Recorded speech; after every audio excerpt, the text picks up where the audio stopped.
Assalamualaikum warahmatullahi wabarakatuh. Perkenalkan, nama saya Siska Ayu Wulandari.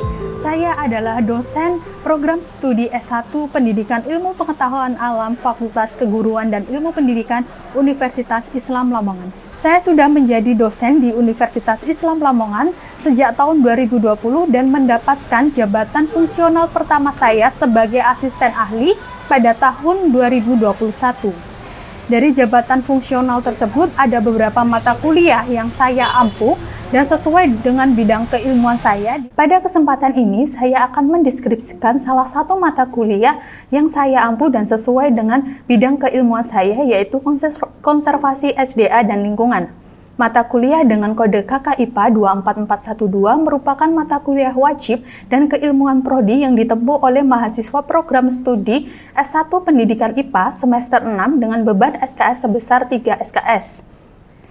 Pada mata kuliah ini, mahasiswa akan belajar tentang konsep dasar konservasi SDA dan lingkungan, baik di terestrial dan akuatik, bentuk konservasi, permasalahan, lembaga terkait konservasi, dan juga manajemennya.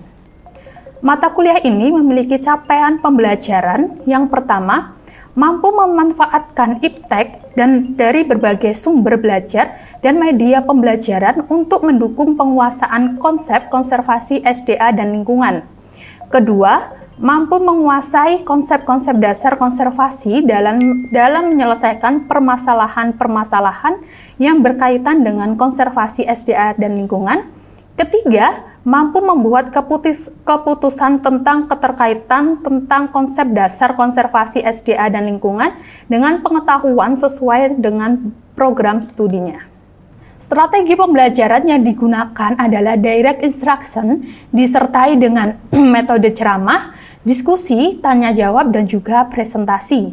Indikator penilaian berdasarkan kompetensi mahasiswa yang dilihat dari pengetahuan, keterampilan, maupun sikap. Teknik penilaian menggunakan tes dan juga non-tes. Untuk tes dilakukan atau diambil melalui nilai UTS, UAS, dan juga kuis untuk nilai pengetahuan. Kemudian presentasi, penulisan makalah untuk penilaian kinerja dan juga praktikum di lapangan untuk menilai keterampilan, dan juga observasi kegiatan perkuliahan untuk penilaian sikap. Selanjutnya saya akan mendemonstrasikan mata kuliah konservasi sumber daya alam dan juga lingkungan. Assalamualaikum warahmatullahi wabarakatuh. Waalaikumsalam warahmatullahi wabarakatuh. Bagaimana kabarnya? Baik. Alhamdulillah. Sudah masuk semua? Sudah. Ya, alhamdulillah. Untuk pertemuan ketiga pada pagi hari ini, kita akan belajar mengenai konservasi pesisir dan juga laut. Jadi pengertian dari konservasi pesisir dan laut ini merupakan upaya atau perlindungan, pelestarian, dan juga pemanfaatan serta ekosistemnya untuk menjamin keberadaan dan kesinambungan sumber daya pesisir dan tetap memelihara dan meningkatkan kualitas nilai dan keanekaragaman hayati, terutama di sini di daerah pesisir dan juga laut. Sebelum kita masuk ke pembahasan yang lebih dalam, kalian harus tahu terlebih dahulu di sini kita mengenal tipologi wilayah pesisir dan juga laut. Nanti di sini kita bagi menjadi dua. Ada ekosistem yang tidak tergenang air sama ekosistem yang tergenang air. Jadi istilahnya di sini ketika kalian berada di pantai atau apa untuk membedakan antara yang tergenang air sama tidak tergenang air, itu di sini yang tidak tergenang air biasanya kalian menemui dataran atau daratan yang berpasir sama ada semak-semak. Nah, itu merupakan wilayah kawasan pesisir dan juga laut yang tidak tergenang oleh air. Kemudian untuk ekosistem yang tergenang air berarti di sini dia terendam oleh yang namanya air laut. Contohnya apa di sini ekosistemnya? Di sini ada terumbu karang, ada padang lamun, hutan mangrove, dan juga ada rumput laut. Di sini ada sebuah video, silahkan kalian tonton dan kemudian kalian analisis. Mungkin nanti ada yang bertanya, silahkan. Jadi ini ada sebuah video yang di sini dia menayangkan bagaimana masyarakat lokal di kawasan wilayah pesisir dan laut, dia mata pencariannya itu adalah menangkap hiu. Bukan menangkap hiu yang dijual secara utuh ya. Jadi di sini yang ditangkap hiunya, kemudian siripnya yang diperjualbelikan. hiunya dikembalikan lagi ke lautan. Nah, dari kayak penangkapan ini tadi terjadi yang namanya degradasi ekosistem atau berkurangnya ekosistem yang ada di pesisir dan juga laut. Dari video yang telah kalian lihat atau kalian tonton tadi, mungkin ada yang ingin memberikan komentar atau ada yang ingin ditanyakan? Saya mau bertanya. Oke, silakan Mas Akmal. Dari video tadi, saya mau bertanya, ancaman apa saja yang membuat kawasan pesisir dan laut perlu dikonservasi selain kegiatan perburuan spesies laut tertentu dan pengambilan spesies yang berlebihan? Oke, terima kasih, bagus sekali.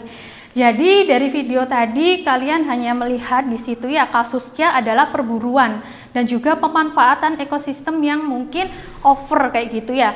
Jadi di sini sebenarnya kenapa perlu adanya konservasi wilayah pesisir dan juga laut? Di sini ternyata wilayah pesisir dan laut itu merupakan wilayah yang sangat rentan untuk terjadi yang namanya kerusakan.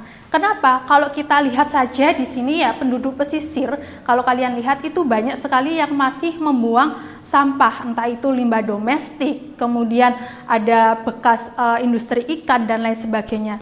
Nah, masyarakat tersebut itu kurang memperhatikan kaidah-kaidah dalam konservasi lingkungan. Belum lagi ditambah di mana tadi pembuangan limbah itu tadi akan terjadi yang namanya erosi.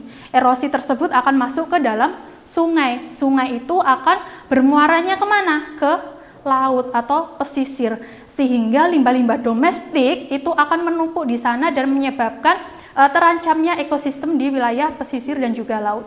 Jadi tidak hanya perburuan dan lain sebagainya, masalah iklim dan juga limbah itu menjadi masalah utama dalam konservasi di kawasan pesisir dan juga laut. Oke, selanjutnya mungkin ada yang mau ditanyakan lagi? Oke, Mbak Risma silahkan. Dari video yang sudah ditayangkan tadi membahas mengenai pentingnya KKP atau kawasan konservasi perairan. Jadi yang mau saya tanyakan di sini adalah sebenarnya KKP sendiri itu apa dan pengelolaannya itu bagaimana sehingga menjadi sangat penting dalam konservasi pesisir dan juga laut. Oke, bagus sekali ya. Jadi sebenarnya di sini KKP atau kawasan konservasi perairan kalau kita lihat berdasarkan di sini PP atau peraturan perintah nomor 60 tahun 2007 ini merupakan kawasan konservasi perairan yang dilindungi kemudian dikelola dengan sistem zonasi untuk mewujudkan pengelolaan sumber daya ikan dan lingkungannya secara berkelanjutan. Nah, ini adalah pengertian dari yang namanya KKP. Kemudian untuk pengelolaan KKP sendiri di sini nanti akan dikelola berdasarkan sistem zonasi. Bisa kalian lihat pada slide di depan ini untuk kawasan KKP nanti akan kita bagi menjadi 4. Kelihatan kan ada apa saja di sini? Ada zona inti, ada zona pemanfaatan, kemudian ada zona perikanan berkelanjutan dan juga ada zona lainnya. Jadi untuk zona inti sendiri ini merupakan zona yang diperuntukkan untuk penelitian dan juga pendidikan. Zona pemanfaatan ini untuk pariwisata, penelitian dan juga pendidikan. Kemudian ada zona perikanan berkelanjutan, ini untuk pariwisata, perikanan berkelanjutan, kemudian penelitian dan juga pendidikan. Kalau yang zona lainnya ini merupakan zona yang tidak bertentangan dengan prinsip konservasi atau kawasan konservasi atau biasanya di sini digunakan untuk kawasan rehabilitasi. Jadi ketika ada ekosistem yang memang di situ perlu untuk direhab atau diperbaiki, maka akan diletakkan di zona lainnya. Nah, ini tadi secara rincinya ini adalah pembagian boleh atau tidaknya kawasan atau zona ini diperuntukkan. Misal di sini pada tabel bisa dilihat zona inti ini tadi ya penelitian untuk pendidikan. Jadi selain penelitian dan pendidikan ini tidak diperbolehkan. Jadi mau dibuat tempat wisata ataupun yang lainnya ini tidak akan mendapatkan yang namanya izin. Kemudian di sini Ibu lanjutkan tentang pembahasan ekosistem pesisir dan juga laut. Yang tadi tergenang air ada apa saja? Ada mangrove, kemudian lamun, rumput laut dan juga ada ikan. Nah, untuk kawasan konservasi ekosistem pesisir dan laut di sini Ibu ada tugas untuk kalian, silahkan membentuk 2 kelompok. Kemudian kalian analisis di sini bagaimana metode konservasi yang sesuai untuk ekosistem yang tergenang air. Oke, silahkan dibagi atau berkumpul sesuai kelompoknya. Silahkan kalian diskusikan. Nanti kalian bisa presentasikan ya, maju. Ibu berikan waktu 5 menit, silahkan berdiskusi dengan kelompoknya masing-masing. Oke, silahkan.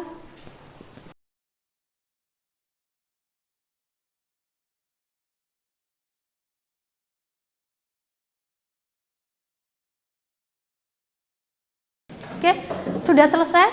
Sudah didiskusikan? Mau kelompok berapa dulu ini yang maju?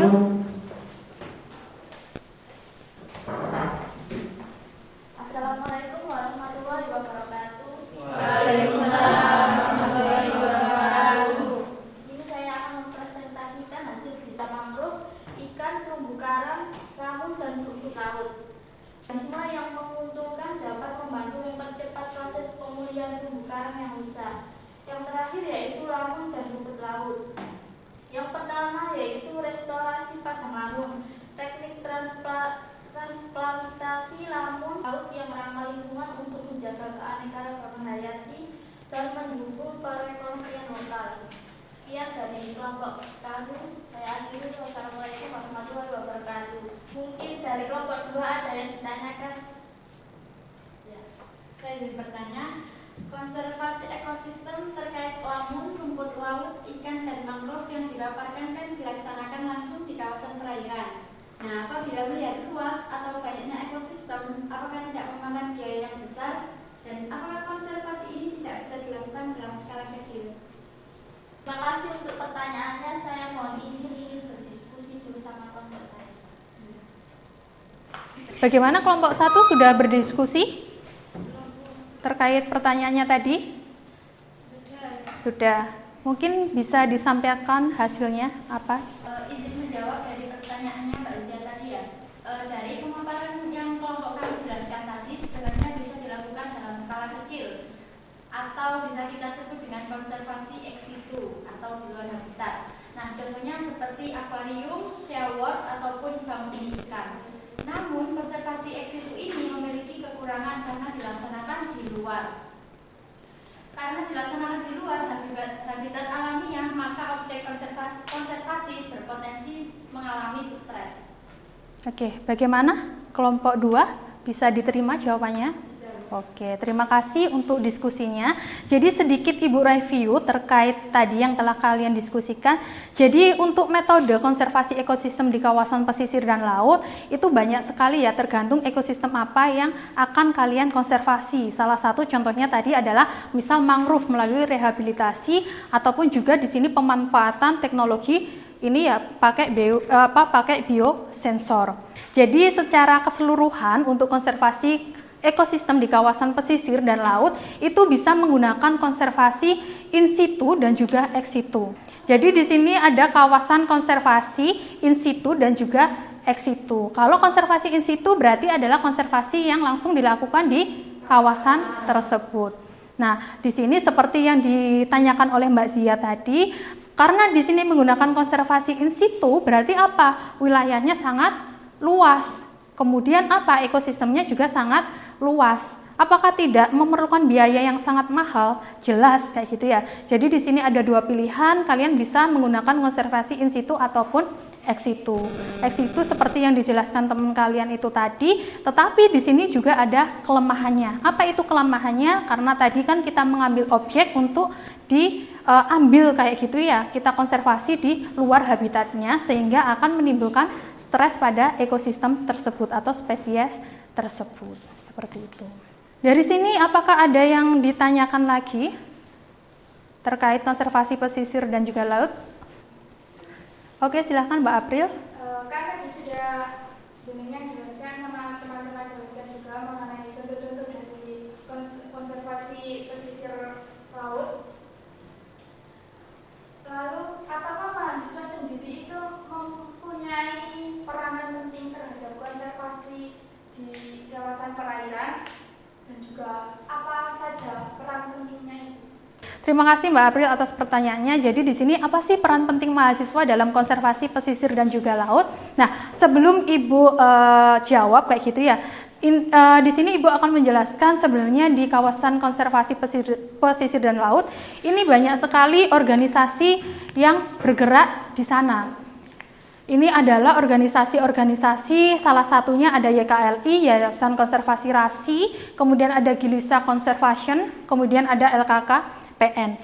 Contohnya ada YKLI, ini merupakan Yayasan Konservasi Laut Indonesia yang ada di Makassar. Nah, ini merupakan lembaga swadaya masyarakat atau LSM yang bergerak di bidang konservasi ekosistem, kemudian pulau-pulau kecil, dan kemudian ada keberlanjutan ekonomi masyarakat di sana. Nah, kemudian peran penting kalian apa? Kok Ibu menunjukkan yang namanya organisasi-organisasi ini? Jadi peran penting kalian di sini karena sudah mempelajari yang namanya konservasi. Tadi ada apa? Ada 4 zona. Kemudian di sini tadi bagaimana metodenya? Harapannya apa? Karena di Lamongan sendiri di sini dekat dengan apa? Pesisir dan juga laut kayak gitu ya.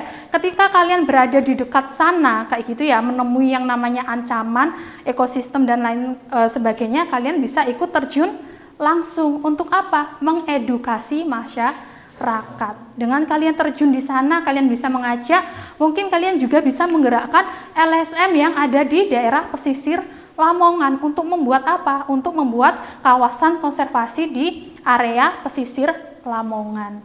Nah, karena kalian dapat edukasi di universitas, bisa kalian aplikasikan langsung di masyarakat. Ada yang mau ditanyakan lagi mungkin dari pembelajaran pada pagi hari ini? Ya, sudah. Cukup? Oke. Lanjut di sini, sebelum Ibu akhiri untuk pertemuan pada pagi hari ini, silakan nanti di sini ada tugas. Ini merupakan artikel penelitian Ibu yang dimana di sini berkaitan dengan pengelolaan keberlanjutan ekosistem rumput laut. Di sini Ibu mengambil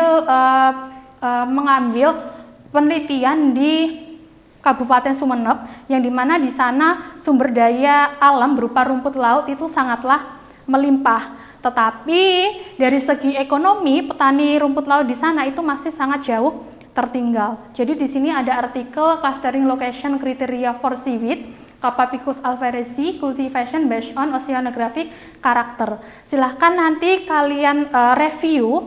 Nanti di sini ada berapa zonasi untuk lokasi penanaman yang sesuai. Mungkin bisa kalian bahas di sini, kalian review bagaimana dari segi sosial masyarakat, ekonomi, dan juga dari segi biologi. Seperti biasa untuk link artikel, kemudian untuk bagaimana pengumpulan format dan lainnya bisa kalian akses di Google Classroom. Oke? Cukup ya?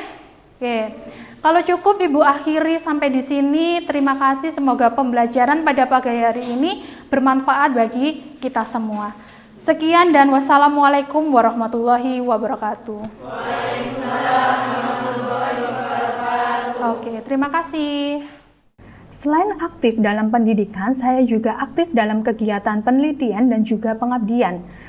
Untuk pengabdian yang terintegrasi dengan mata kuliah konservasi SDA dan lingkungan dan sesuai dengan bidang keilmuan saya, diantaranya adalah pengembangan ekoturism Taman Nasional Baluran di Kabupaten Situbondo melalui edukasi masyarakat lokal, pelatihan kewirausahaan dengan pemanfaatan tanaman enceng gondok untuk bahan kerajinan bernilai jual tinggi di Kabupaten Lamongan, serta optimalisasi pemanfaatan pekarangan rumah dengan sistem vertikultur dari limbah plastik di Kembang Bahu Lamongan.